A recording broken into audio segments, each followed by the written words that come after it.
This Jeep's hit everything but the lottery. But for me, it's hitting all the touch points of a really cool story about rescuing an old Jeep. In this week's installment, we're going to be doing a ton of work to get her back on the road. So join me on the next prong of her adventure as we tackle her brakes, her fuel system, as well as everything in between to get her moving down the road as she should. I'd say the value of this Jeep just instantly went up because we got rid of those extremely ugly, tall seats. Now we just need to find factory ones. So we got the gas tank unbolted, we're going to pull that out. We're going to try to clean it out the best we can before we invest in a repop because look at the rest of the Jeep. I don't want to throw too many brand new parts at it. And we were able to get to the tool kit over here where we would have all of our tools. Looks like there's a little feller, not paying any rent, and that's gotta go. Yep. Let's get this guy out of here. Get out of here. You pay rent or you get evicted. This is it.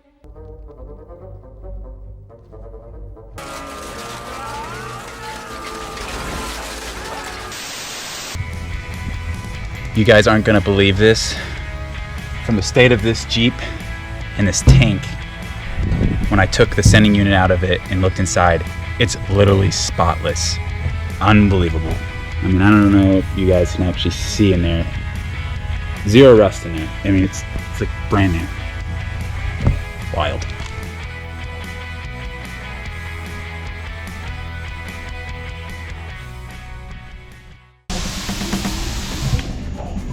Here's the goals for today.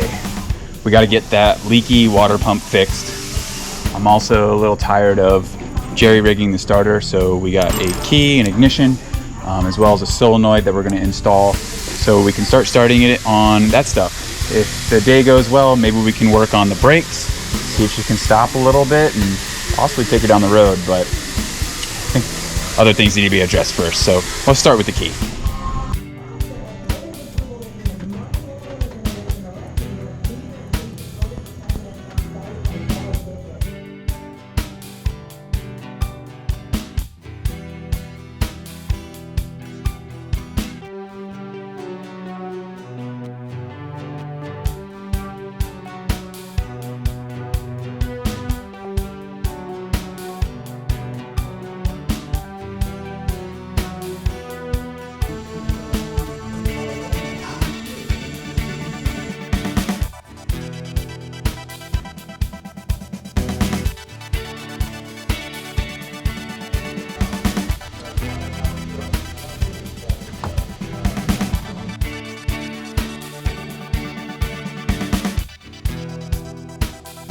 Alright, water pump's all changed out. Let's fire her up. Hope for no leaks.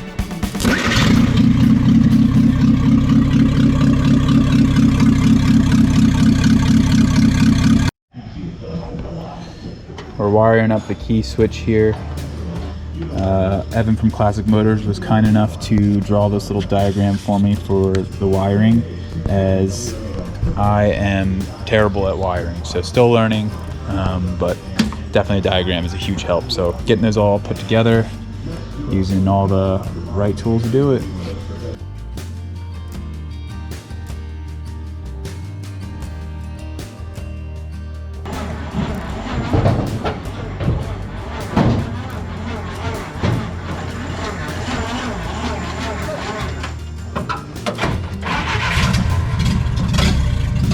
That's exciting.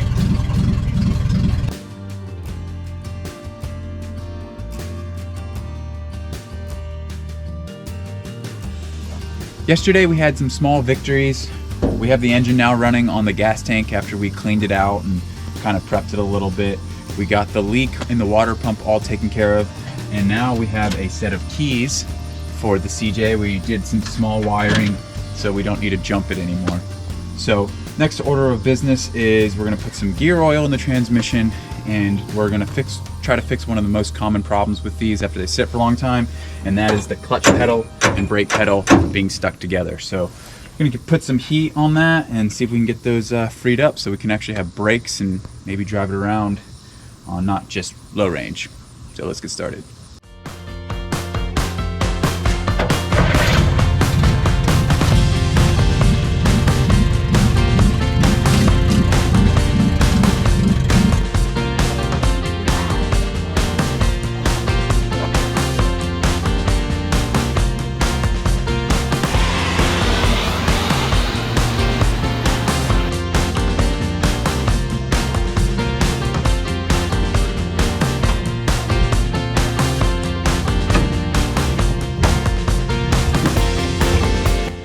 After the brake pedal was free, we pulled the master cylinder off as it was blocked up just like the pedals. We took it all apart as you see here, that's all the guts of it, cleaned everything, put it all back together and got it moving smoothly again and was able to slap it right back on the Jeep, good as new.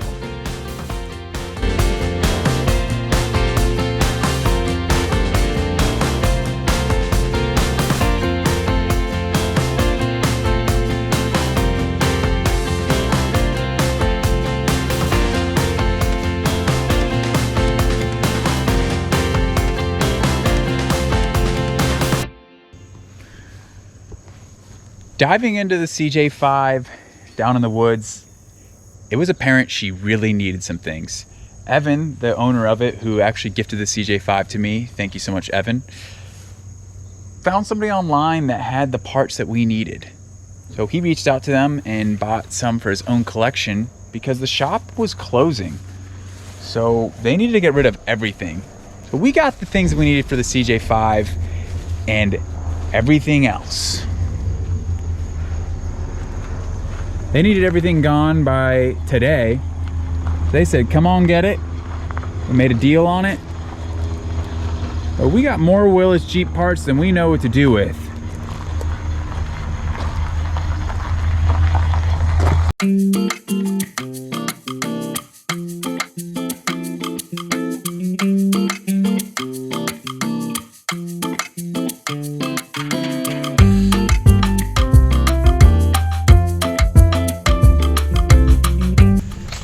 After that entire truckload score of Jeep Willys parts, we boiled that truck bed down to a few things that the 62 CJ5 needs.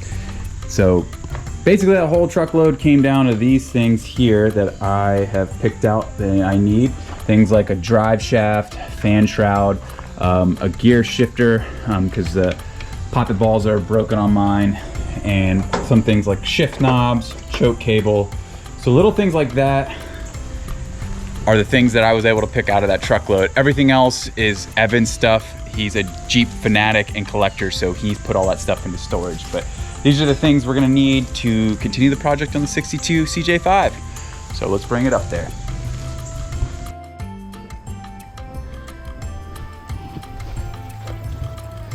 One of the first things we're doing here from the pile of parts we picked up yesterday is this hood latch is completely game overed. Lucky enough to find in one of the barrels there a brand new set. So we're just gonna switch out this one. I mean, it's basically gonna be the nicest thing on this Jeep right now. So, geez, probably should paint the rest of it now.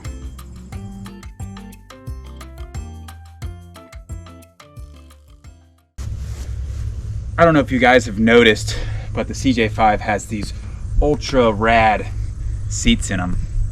Actually, no, they're terrible. They don't match the Jeep at all. So the friend that gifted this Jeep gave me another gift. He went to the biggest swap meet in the country in Hershey, PA, and sourced these OEM seats. So let's go ahead and put the right seats in the CJ5 and get rid of whatever these things are.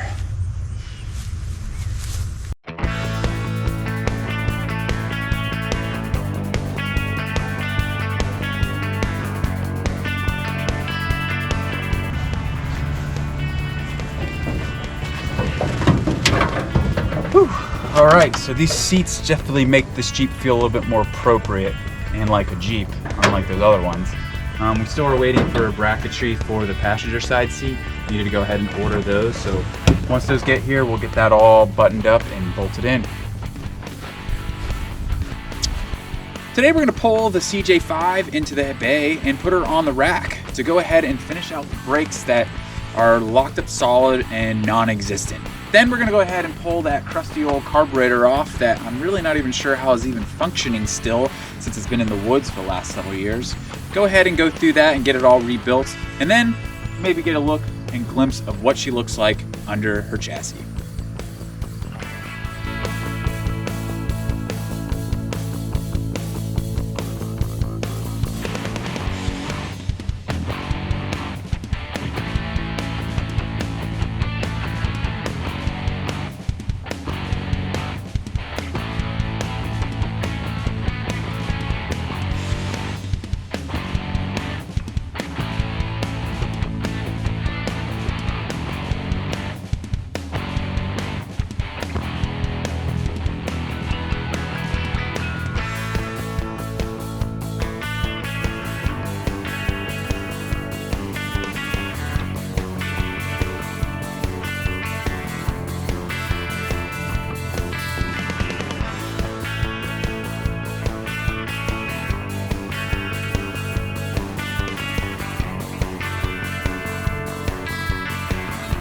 As you see here, the wheel brake cylinder is very rusted. So we went ahead and pulled it off because it was all locked up, per usual on the Jeep. Sandblasted everything to make it look as good as new.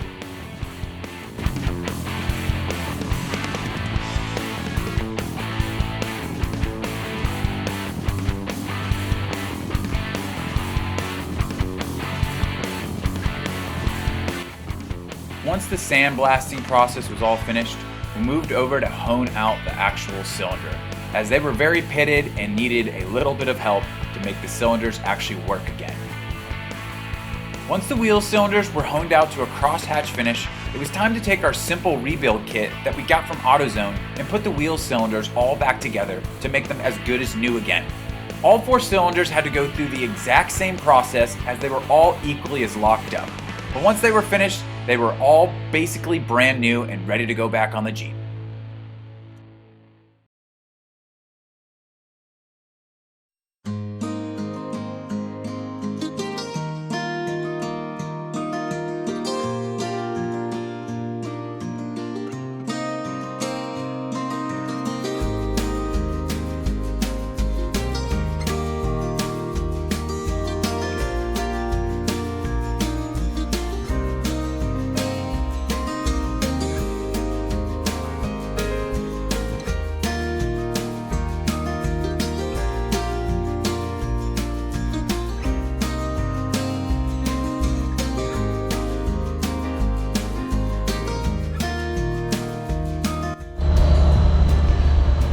This thing was a bear to drive anyways, and it missing the entire hub assembly as well as the drum, and it sitting like, feels like years. It's probably one of the reasons why it may be parts. Look at this, gotta fix all that.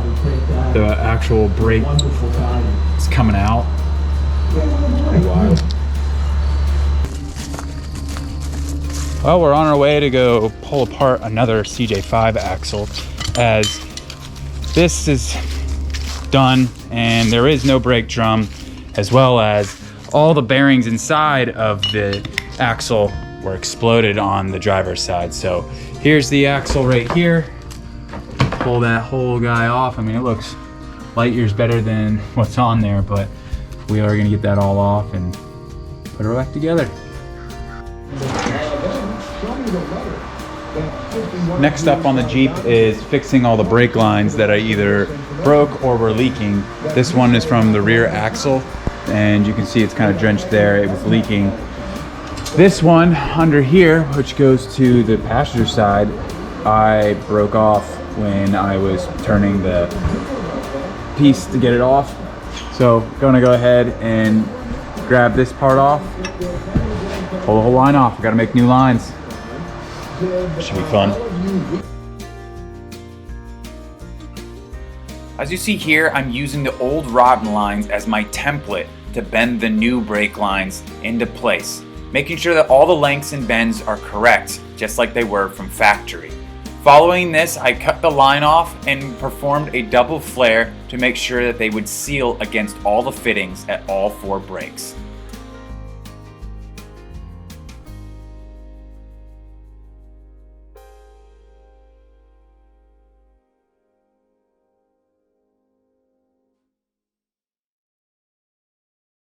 Once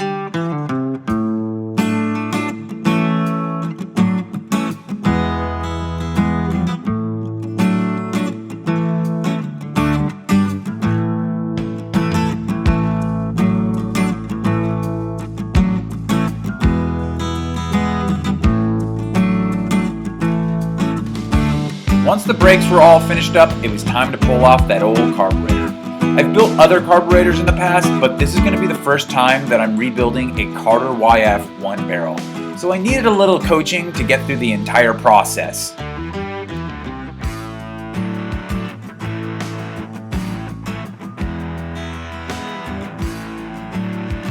Once the carburetor was all pulled apart, it was apparent that it was designed to be a very simple fuel delivery device. With its simplicity, it made it very easy to get her all cleaned up and ready to go back together.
Well, that's going to do it for this week's Mize Adventure. If you're interested in more videos like this, make sure you subscribe to the channel, as well as like and share these videos.